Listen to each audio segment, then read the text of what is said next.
दिल्ली के नायब वज़ीर आला मनीष सिसोदिया ने लखनऊ में योगी सरकार पर तनकीद करते हुए कहा, अवाम को महंगाई, बिजली और महंगी तालीम से अवाम काफ़ी ज़्यादा परेशान है। उन्होंने कहा कि अगर आपकी हुकूमत बनी तो यहाँ भी बिजली की सहूलत मुफ्त में फराहम की जाएगी।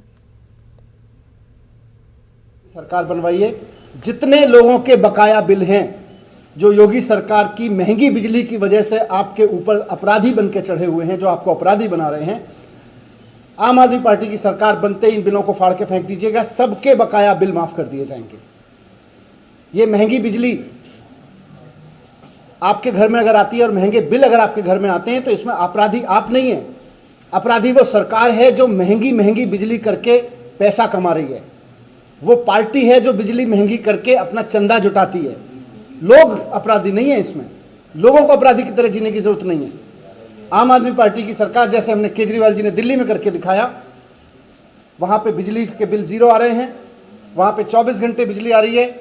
इसी तरह से यहाँ पे भी करेंगे कि बिजली के बिल ज़ीरो आएंगे और जिनके बकाया बिल हैं उनके बिल ज़ीरो करेंगे और किसानों के बिजली के बिल ज़ीरो करेंगे। ये 3 बड़ी अनाउंसमेंट